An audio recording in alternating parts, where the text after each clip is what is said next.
Hello, and welcome to another episode of the Tell Nut Show.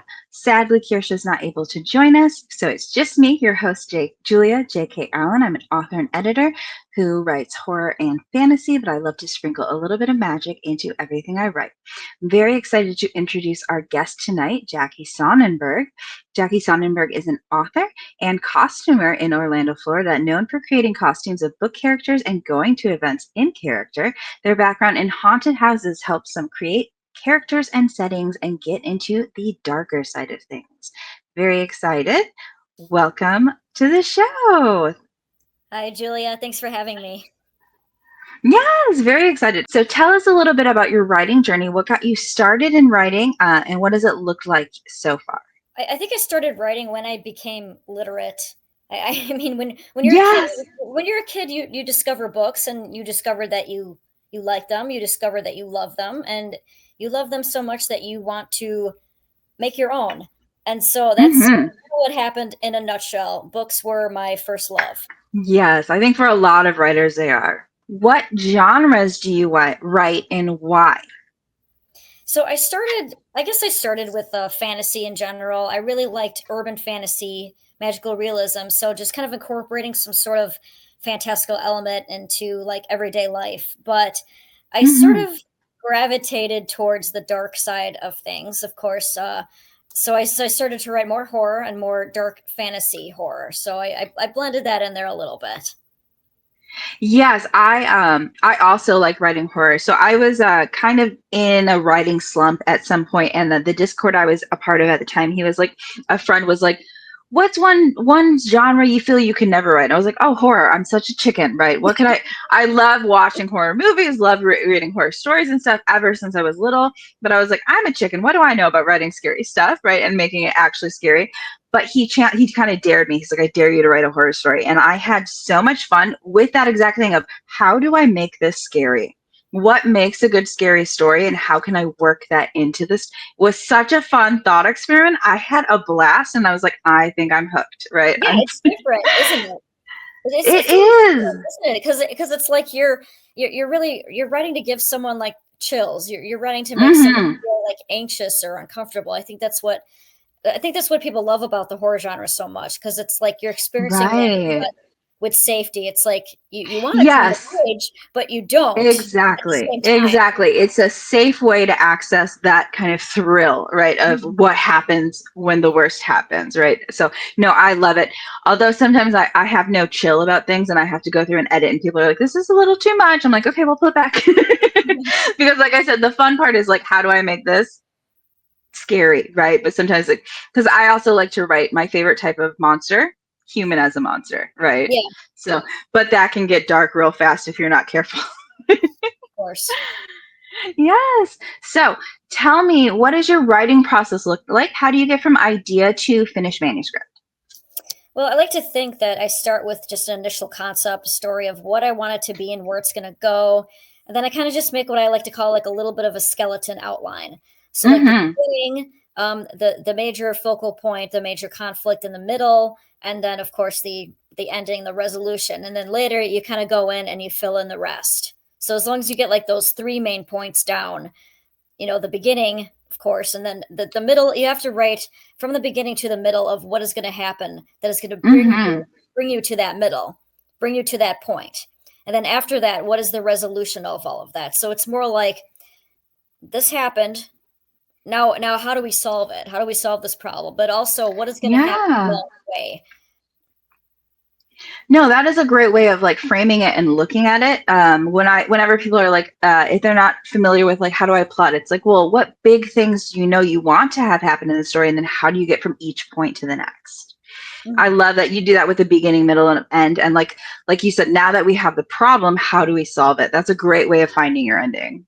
Yeah, I like to call it the skeleton, like the skeletal frame, Yeah. the backbone of the story. What's really holding it all together like that? And then later you fill in Yes.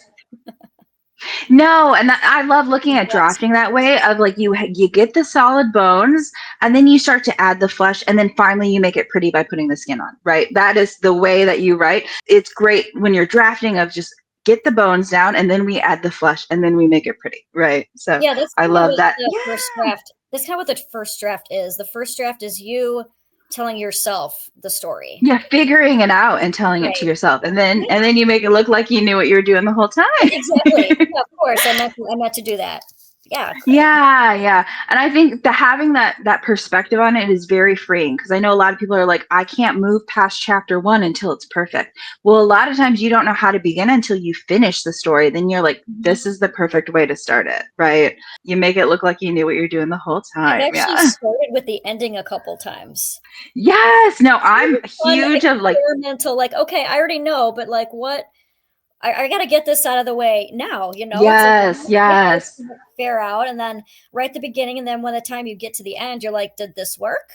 What else happened? Right, right. No, I love that, because it's like I'm a big proponent of like jump around if you can, especially if you have an Yeah, me too. outline or some kind of plan of what events are happening. Yeah, giving yourself the freedom, start with the ending. If that's what you're excited to get out, like get it out while it's hot, right? Hot and ready. Um what do you think is the most important part of writing? Well, I think okay, so a lot of people will ask, are your stories character driven or are they plot driven? Now, of Mm, course, we got to have our plot, but I think characters are what makes the plot.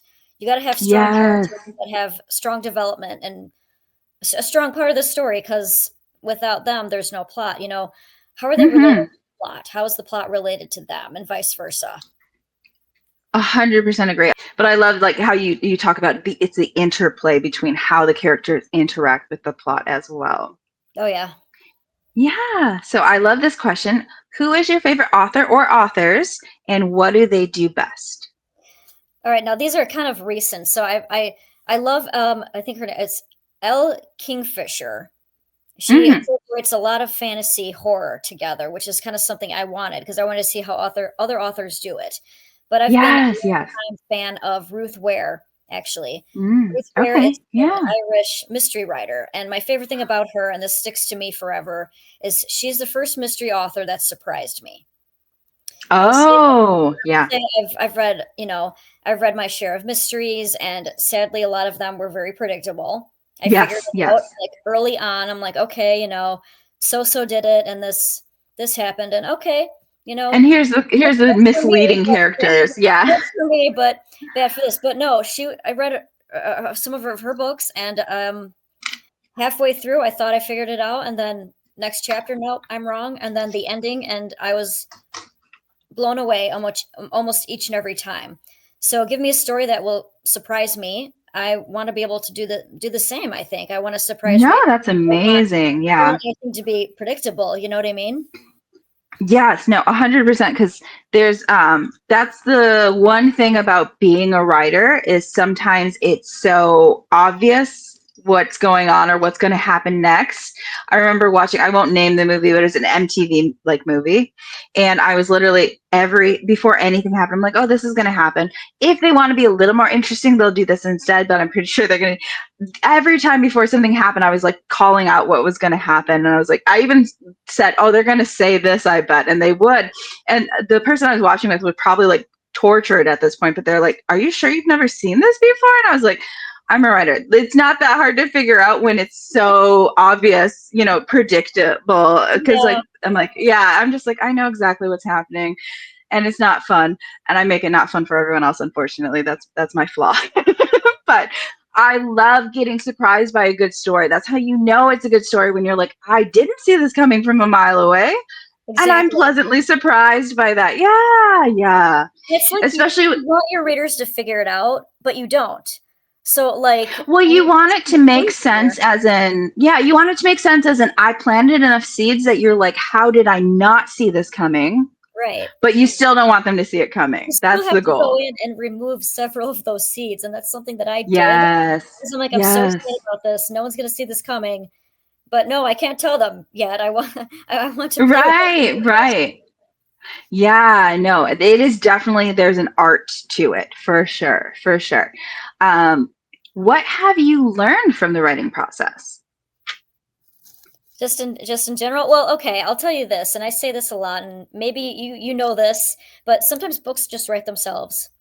Like they really, Yeah. really do. Like if you're If you're working on a scene, you're going at it, you know what's going to happen, but then you just start to think, this other thing is going to happen too, and then this other thing is going to happen too, and then you just kind of sit back and you go, huh, okay, Funny that how that all works out well. Yeah. yeah, the books will just write themselves, especially if any time where you're before a scene, you have a general concept of what you want to happen, but you don't really know for Hmm. sure, and it's like you have to have those like filler scenes in between. You just kind of go to town and see what happens, and sometimes things just stick. I mean, I could tell you out of Yes. nowhere, I created some, two like minor characters actually in a story that turned out to be very important, but I didn't plan them. They just kind of came out of nowhere. Mm-hmm. Like, oh well, this is this guy now, and he's here, and he's doing. Yeah. No, it's so magical when that happens. Keys pounding, and it's just like, this is why I love writing. Let's see. If you could tell a new author one thing, what would it be? I think it would be. I mean, we hear this a lot, but writing is subjective, subjective, Yes. subjective, subjective. Just because someone doesn't like your work does not mean that no one will. And that goes with publishers and readers and everyone. Yes. Yes. One person will give you a 1-star review. It wasn't their cup of tea. Another person will give you a 5-star review. It was. I mean, there are Yeah. popular books that I don't enjoy. I mean, other people like them. That doesn't mean I do. And do I give it a chance? Yeah. Yes. Is it something for me? No. The other stories that are like those hidden gems, that you've never heard Yeah. of, that no one's ever heard of before, you pick up, you read, and like, this is fantastic. Why don't more people know about this? But it's really just a matter of what your personal preferences are and what you like in a story and what you look for in a story. And Right. honestly, you never know what you're gonna like. And you honestly never know what if as an author, you never know who is gonna like your work either. If Right. you like this versus And they're you gonna like can't this. please everyone. Yeah, no, you really, really can't. So it's like you have to continue to tell like new aspiring writers not to be discouraged, especially in the beginning, especially when they're getting their first critiques on things. That they're just critiques Yes. doesn't mean anything. You're not a bad writer if an editor doesn't want your work either. Someone's going to So you read have that to one be star review and curious. be like, you don't like that, but that's why I love stories. Let me read that. Yeah, but it also would kind of make Yeah. you curious too, wouldn't it? It'd be like, well, wait a Yes. minute. Yes. Would I feel the same way? Huh. Yes. Yes. Yeah. Sometimes So people just I, want to have a tea party. right, right. And that's the thing. It's like somebody criticizing or complaining about something in your story is going to be the selling point for a different person. True.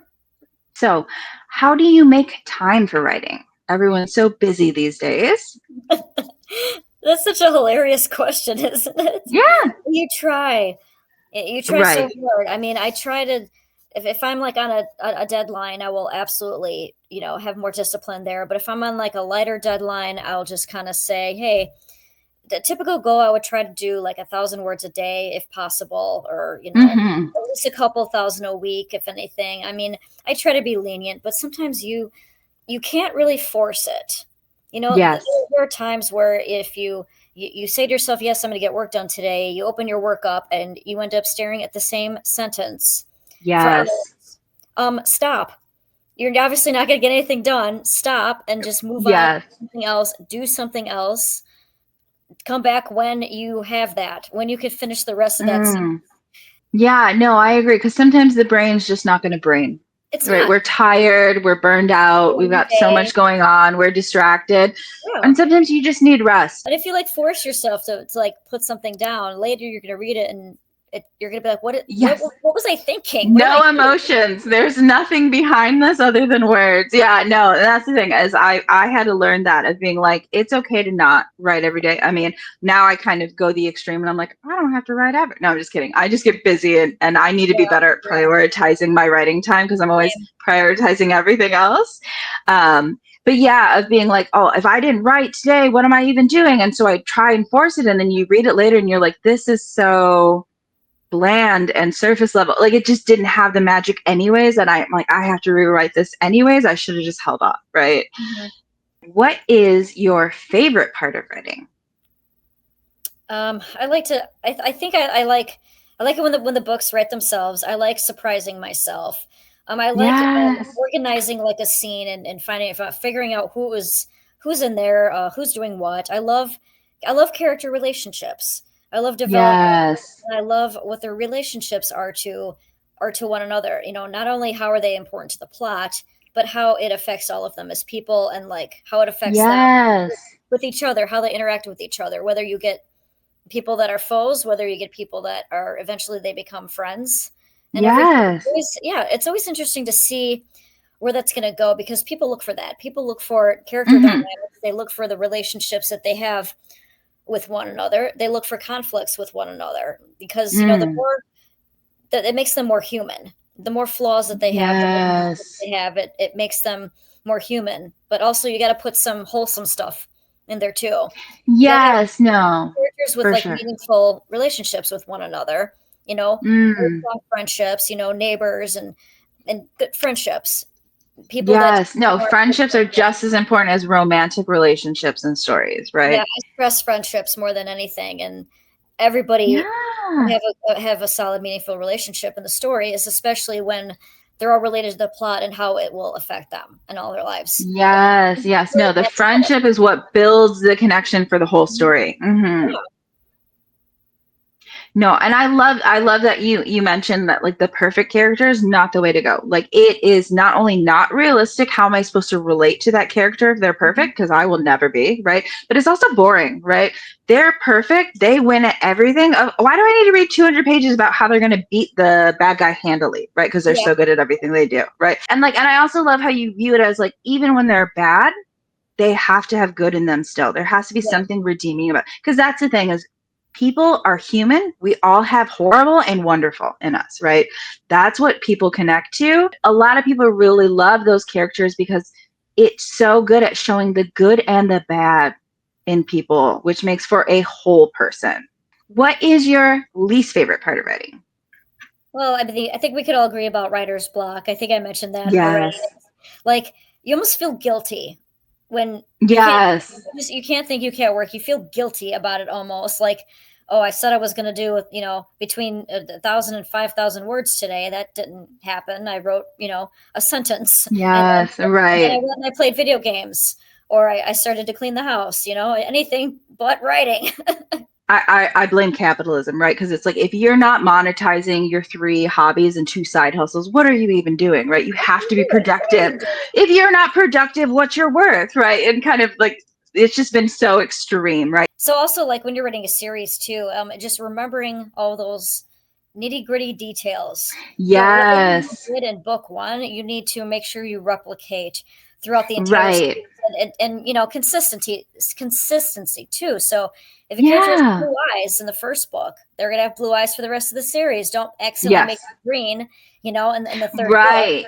that kind of thing. Yeah, It's like you got to keep that all. You got to keep all those details with you, because readers are going to yeah. notice that. But it's like the little things that you forget about, that you Oh, don't remember, yeah, that are so silly, like what street someone lives on. You right, know what I mean? right. You write, you just make something up, and then you write it down once. Okay, so and so lives on, you know, Matchstick Lane, blah blah blah, Yeah, whatever. yeah. Later, you're like, oh yeah, so and so lives on. Canary Lane or something. You're like, Yeah, what? It was so, like, you know, minor. You're like, yeah. what was that? I don't even remember, you know. The thing with the eyes Mm-hmm. was kind of true, because since I do costuming work, I did a Yes. costume of one of my characters, and for some reason I thought I made him have green eyes. They were Mm, yellow. hmm. So guess who ordered new Oh, contacts? I was like, I yeah. oh. So guess who had to order new Oh, contacts then? Me. For that yeah. dumb little thing, you know what I mean? It's just those little Mm, details that you need to make sure that you remember, because you're gonna look really dumb if you yeah. Well, what helps with because my memory is awful, right? I was on some medications, kind of really messed with my memory. I like to do what's called like series or story compendium. Some people call them story Bibles or series Bibles. I use a binder because you can organize it by setting, characters, plot, like whatever, however organizational metric you need. But it makes Mhm, it so much easier to find that information of being like, look up this character, look up their physical characteristics, then I know exactly what their eyes are. mhm. Because like I said, I would do the notebook things, and it's like if I didn't lose it, which was very likely, I would have to read the entire notebook just to get the like little tiny information that I needed. So I love, if you can't do it while you're writing the story, after the fact, write down those notes in a binder because, like I said, you can organize them and find that information a lot easier. And there's also a lot of, if you're a digital versus analog person, there's a lot of different apps and things where you can do that as well. Yeah, so like I like what you're talking about the notebooks thing because I do that too. But like what I'll do is I'll have like a page where Sorry. I'll look for just inconsistencies. I'll just write Yes, little yes. words and phrases here and there, or I'll write myself little notes with like little star that says make sure this street name is the same all throughout. That kind of thing. Yes, yeah. No, that's very helpful to leave yourself notes like that, for sure. Um, oh, I always love to ask this question, but what influences your writing? I don't really know specifically. I think like being in the horror industry kind of helped me embrace the dark side a little bit. So my Mm-hmm. background, I have a background in the haunted house industry. Actually, I'm a haunted house, Yeah. so that's kind of what segued into the costuming part of everything and getting into character part of everything. But I think, you know, acting in a scene, acting in a set, really inspired me because I'm thinking about how to write with that same aspects, the same Mm-hmm. Yeah. it's getting into character, it's getting into the scene, it's getting into the setting, and many times there's a backstory that goes with it. It goes together where there it really does. Yeah. Make the screen just Yeah. possible, but like if you could picture it in your head, almost in the way that you're there and you're part of the environment. I think the whole goal that I had was to make my writing immersive like that and try to capture Mm-hmm. that same atmosphere, that same feel. No, and that's a great technique of doing it because like some really great writers I feel are theater kids, right? Because they get into character and they like one of my dear friends like says out loud the dialogue. They act out the scene and the characters to figure out the dialogue and what the characters are doing and saying in the moment by acting it out. And it's just like she always is like, I probably look crazy if anyone were to see me doing it, but it works really well because she is embodying those characters. Of course you're gonna write a great story, Oh yeah, right? I did that in my head. I absolutely Yes, no, do I that love that. all the time. Yeah, no, I love that because like I said, that's such a great technique to do. So I really love that. All right, so we talked about writer's block kind of being the worst. How do you deal with it when it happens, though? I think the best thing to do is just, walk away. I think we talked about that. But like Yeah. specifically go enjoy another creation. Watch a movie, watch a TV Yes. show, read a book, get lost in another story because you are going to get back into that flow of story and plot and characters and you honestly never know what is going to trigger something in you. You Or never know what's going inspire you. to your very own writer's block. We talk about this all because we love to ask that question for people because it's such a struggle and it's always It the really worst is. thing to Yeah. experience. But the thing is if you are not filling your creative well, like we're all good about self care of like, oh, I need sleep and food. I got to take care of my physical needs, or I got to take care of my mental needs. I'm not doing well. Let me do something to feel better. What about our creative inner worlds, right? We Mhm. expect to be creative. If you're not consuming stories, that well's empty and you can't do anything with that. It's empty, right? Right. So if you can't find your story, go get lost in another one and see what happens. Yeah. No, I love that. And I love that you also are like, honor your rest. If you need a break, take a break. Yeah. Yeah. No, that's very, very great. So, what has been your most significant writing victory so far? Well, I think getting publishing deals in general is always like the big deal for us. Like that's our Yes. ultimate goal. Once we finally do that, we feel like we've made it. We have, you know, checked off that box. And Mm-hmm. if you get more than one, I think that's when you feel like you've finally, overcome the first hurdle and you finally feel like you are an established writer when you have more than one Yes. publishing contract, which is what I've got and I have had. So I feel like Congratulations. You worked hard. Good job. Kudos. Yes. exactly because it's like, okay, I did this, I got this one thing, these people like my work. Oh wait, these people like my work too. And you're like, that must mean Yes. I'm doing something right. That must mean I'm Yes. finally to a place where my writing is where I want it to be, where I want to be as a professional. You feel like you're more of a professional at that point. And also I feel Yes. like once you build your following and you build your following in different ways. And I feel like Mm-hmm. social media is a big deal now. It always has been, but like it was always just social media. Mm-hmm. To be just Right. friends. It was just a social thing, but social media is used professionally more than it is used socially. People use it as Yes, yes. platforms for their businesses. People use Instagram and Twitter, sometimes TikTok, of course, and YouTube Mm-hmm. for their business. Less for pleasure, more for business and building a brand and building a platform. So I feel like once you have like a following and once you have grown that, that's when you feel successful because you found your audience. Yeah. That's how you find your audience. Yeah. No, I agree. I think one of the greatest things is when a stranger reads and likes your book, right? Because they don't Yeah, have to like reach out and say, "Oh my God, I love this," right? They have no obligations to you. And you're just like, "You don't even know me, and you like it." Like that's such a wonderful feeling. So, it is. 100% building a following is so rewarding because there's days where, like I said, we want to rip out our hair instead of write because writing is so hard. How many times do we want to give up? And then a fan will reach out and be like, "You're my favorite author, or I love this story." And it gives you that fuel to keep going when you're struggling, when you're so frustrated. So, Right. And yeah. especially with your social media, when you see that you get new Hmm. followers out of nowhere, Yes. and you're like, oh, Yes. well, where did that come from? So that means that someone found you, someone found your work. Organically. Hmm. Yeah. No, Right that's there, the boom. best feeling. It is. Yeah. Yeah.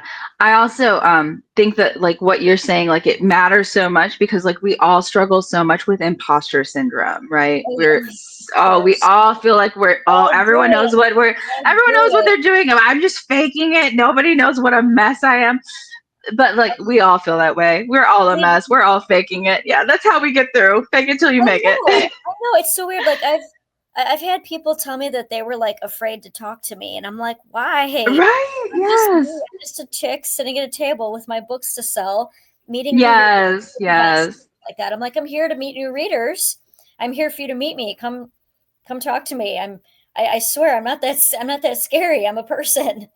I'm not intimidated. No, no, but it's like, Oh, you're an especially if they author. want to be a Yes. writer, though. If they Yeah. want to be a writer, then it's just like, you've done it, you know, and they feel like Yeah. I can't bother you. I don't want to bother, and or like, yeah. So it's Yeah. yeah, no, yes, no. I mean, maybe just make a sign like, please talk to me. I'm bored. I mean, it's so like it's so flattering and it's so like Mm, endearing too. mm-hmm. That, like Yes, because like people yes, hold you that high standard because it's someone that they look up to and admire, and it's if they want to be a writer, yes. they look up to you that way. But it's like I guess it is kind of intimidating to meet someone that you want to be like. But it's like you said, the whole imposter syndrome Mm, comes in because we don't really think of that honestly. yeah, Hey, yeah, I'm a person and this is my career. This is what I did. I made a thing. yeah. I need to enjoy I'll the put thing. my pants on 1 foot at a time, just That's like you. right. Yeah. I did. Yeah, no, I love that. It's just like, no, please approach me. I'm just a human. I'm here to share knowledge and information as well. Like I said, I'd make a sign or something that says like, help, I'm bored, talk to me or something. Just to like welcome that conversation in. All right. My favorite question to ask, what is writing advice that you hate? Okay. I think all right. You may agree with me on this, and you probably got this a ton of times already. But so Mm, so tell me, has anybody ever told you that they hate getting the advice right what you know? yes, we have heard Okay. that. Yeah. Okay. All right. Yes, I do hate that, but it's not that I hate that people are incorporating their own experiences into their Hmm. work. Like there's nothing wrong with that at all. No, of course. If listen, you lived on a horse ranch, you know about horses and you want to write about horses. Go for Hmm. it. But I hate what's behind that expression. I hate what's behind it making it so limited. You know, that doesn't just because you don't know something, that doesn't mean don't write it. It doesn't mean only write what you know. So like No, oh, go if you're ahead. not yeah, so like if you want to write a mystery, you don't have to Hmm. be a detective. You know what I mean? Not all Yeah. writers are police officers that write true crime. You know what I mean? So Right. that's where research comes in. That's where using your Yeah. imagination comes in. So I feel like that statement, when you tell writers that write what you know, it makes it too limited for them, and it makes people feel like, Hmm. oh, well, I don't know a whole lot. I don't know anything. So what am I supposed to write Yeah. about? You know, it makes them feel like they can't be creative. Honestly, I think personally, I think it's misunderstood advice. I feel like it's one of those phrases where people hear it and they think it's limiting, right? Like it, of course, if you only write what you know, you're not exploring other perspectives. And that's the whole Mhm. point of reading and writing. Exactly. It's like facts. Yeah. Experiences and Yes. facts are completely different things. Your research Yes. is necessary Yes. to cover any subject matter that you need to get covered versus Hmm. experience. That's where you interview people who have actually had experience, Yes. like your mom, for Yes. example. So it's really just about finding that line between what you can research yourself and what you can make up yourself, Hmm. which is what you need an actual human being who experienced that to relay it to you Yes. and help you write that Yes. if you need And to. that's why, yeah, I love sensitivity readers for that. Especially like when people are like, if you are ever nervous, like get sensitivity readers. They help so much of giving you those insights. Like I remember somebody reached out and was like, "Oh, I have an Asian, like, not all Asians are the same, but it was like a Korean person. I'm half Korean, come from a Korean family. So they were like, could you read this and let me know like little things that I missed or things that wouldn't make sense to you as somebody with that experience?" I'm like, oh, you have them wearing shoes in the house. Like, that's a no. That's a huge no. But I wanted to give you the opportunity to let our audience know where they can find out more about you and your books online. So if you have covers to share, you want to talk about your Yeah. socials or your website, now's the Yeah, actually, I do. So right now, I am promoting my new Halloween-based series that is coming out September 13th. I don't know if you could time. Oh, see it here. Yes. Okay. So this is the first in a series. It is about a town that sits on the barrier between worlds, and so every night it gets visitors from the other oh, realms. So it gets ghosts and monsters and demons and cryptids and everything. And so the main character goes to this town because she answers an ad to be a creature hunter's assistant. So a guy that oh, okay. goes out and hunts these things and studies them and traps them and tries to protect the town. She goes to be his assistant, and she turns out to be a better hunter than him for a Oh, yeah. reason. So she's got her own little secrets, and she has a bit of a mysterious past. So this whole series will actually cover ancient Halloween traditions, but they're kind of retold. Oh, So I did like some research about ancient Halloween customs, and I kind of did a retelling of my own origins. So in this series, you will feature the world's first trick or treaters and what they did, the origin of oh, costumes yay. for Halloween, and of course the ancient legend of jack o' lanterns and Yes. and how it applies there. It's actually based off a legend of Stingy Jack, and I make a reference to it Oh, here.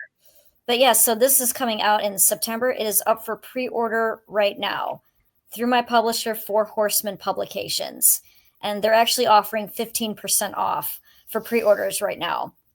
And oh, so this is wonderful. something that I've been working on for quite some time. There will be 6 in the series, so 4 in order, and then 2 prequels. So that is Oh, what's nice. current. And then I have another collection of dark nursery rhymes, and this one actually. Oh, sorry, you can't really see too well. Okay, so this one actually is a second edition. So I have a Oh, second yeah. collection that is actually getting revamped and recovered. She got a she Yay. got a she got a makeover, and she's prettier Yes. now. And so these are all getting re-released under that same publisher, Four Horsemen Publications. So I will have two separate series I with them. love that title, by the way. My Soul to Keep. Oof. Good title. Right, because that's based off the nursery rhyme, Yes. the Lord's Prayer, the Lord's Prayer. Yeah. Yes. Mhm. Yes. Yes. Yes, you can Great. find those anywhere books are sold, basically. But through Four Horsemen, you will get a discount, especially if you pre-order. Yes. Good to know. What about socials and a website, So if you have? website is just my name, JackieSonnenberg.com. If that's like written on there, you could see it for spelling. That's Yes, cool. it's on the. Yeah. Okay. And then, author Jackie Sonnenberg on Facebook, and then my Instagram, where I put my books and the costumes that go with them, would be the Yes, the first fun letters of stuff. my last name. So Sonnen, and then books is my Instagram handle. So Sun and Books. Kind of Oh, campy and fun. Yeah. silly. Yeah, kind of campy and silly, but I wanted to do like a play on the name, so that works. But that's where I do all my costuming stuff. So that's those worlds merge together. That's so fun, though. I love that you dress up as your characters and other characters in books. Like, how freaking fun. Oh, it's a really unique style of marketing, and I enjoy Yeah. every minute of it. It's so much fun. No, like I said, you get to be creative while marketing. How fun. Yeah. Yes. Well, thank you so much for joining us. It's been an absolute pleasure talking with you tonight. Julia, this was really fun. Thank you for having me.